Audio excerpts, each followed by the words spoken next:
say, the Christian says, Sarah and Hagar. Sarah was his legitimate wife, legal wife.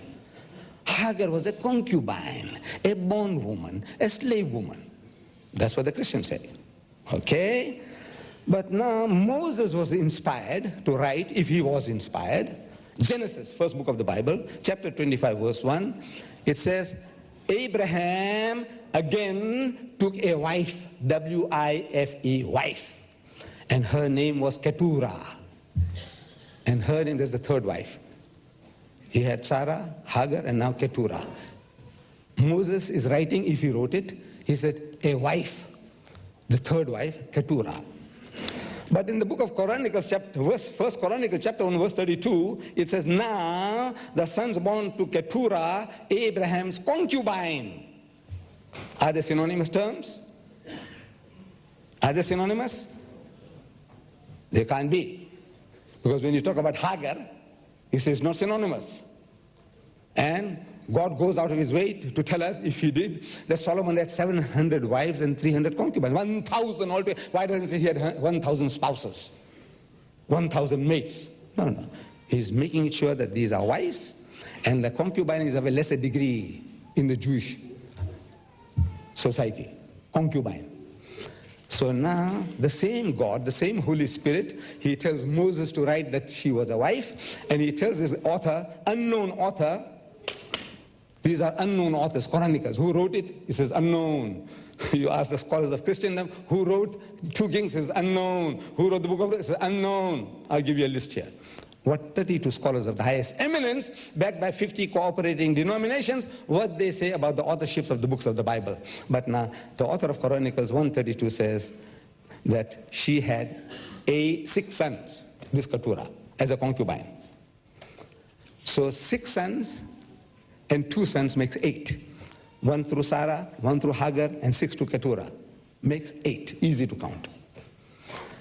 Now Paul, Saint Paul, he's inspired by the same Holy Spirit. And he writes, for it is written that Abraham had 2 sons. Who's inspiring him to write? The Spirit of God? Because the same Spirit inspired the authors of the Old Testament that he had 2 sons from Sarah and Hagar, and he had 6 more from Keturah. That makes 8. But decades, centuries later, Paul is inspired by the same Holy Spirit, and the Holy Spirit forgot what he had told to Moses and the others. Now he comes and says that he had only 2 sons. So I want to know now, who is inspiring these people? Is it the Holy Spirit or some other spirits? Then in the latest translation of the King James Version, Matthew chapter 21 verse 7 says, I'm reading Matthew 21 verse 7, they brought the donkey and the cart, laid the clothes on them, more than one, on them, and set him, Jesus, on them. How can a man ride 2 donkeys? Huh? Can you imagine? Jesus Christ now performing a circus trick, acrobat, they do it in the circus, riding 2 horses on their backs, and both the horses are going, and look, they do that in circus. This mighty messenger of God, he's doing the circus tricks, riding 2 donkeys at a time. Can you ride 2 donkeys at a time? Unless in the circus, of course you can do in the circus.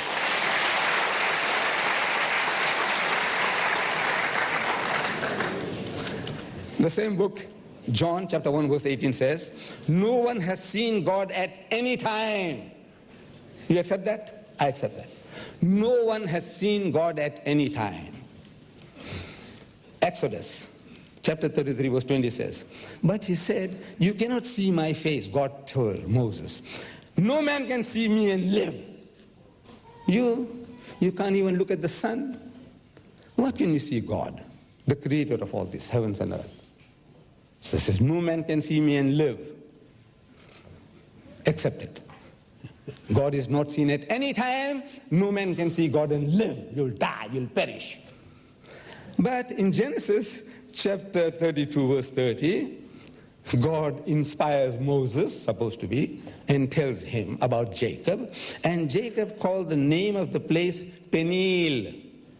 Peniel. For I, quoting, for I have seen God face to face. Jacob saw God face to face. But we were told that no man can see God and live, and God is not seen at any time. Now Jacob tells us that he saw God face to face, and my life is preserved and I didn't die. Contradiction. Who's inspiring these words? I want to know. The pastor will explain. Yes. Yes, you will, sir. 1 Corinthians chapter 14, verse 33. For God is not the author of confusion. Accepted. How can God confuse people? It's the work of the devil. The devil confuses people, not God. Accepted. But in the book of Ezekiel, chapter 20, verse 25, we read, therefore, I also gave them up to statutes, laws, that were not good.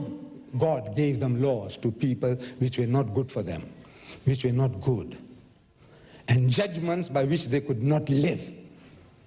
That's a devilish thing to do. God does that. He said, I'm not the author of confusion.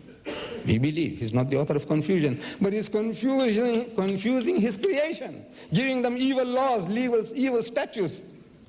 The work of God, and the same God is inspiring these two persons to write this. One says, look, God is not the author, and the other one says he confused the people. I'm reading this from a Christian magazine called The Plain Truth. October 1977. It says, reading Bible stories to children can also open up all sorts of opportunities to discuss the morality of sex. An unexpurgated Bible might get an X rating. I don't know, in your Scandinavian countries you have such a thing as an X rating, not fit for children to see. X rating. An unexpurgated Bible might get an X rating from some censors. A Christian magazine writes that. Which means, as George Bernard Shaw says, this is the most dangerous book on earth. George, he says, keep it under lock and key. Your children must not have access to it. That's what George Bernard Shaw says. I want you to go and verify it for yourself, whether that statement of George Bernard Shaw is true or not. But I give you one little sample from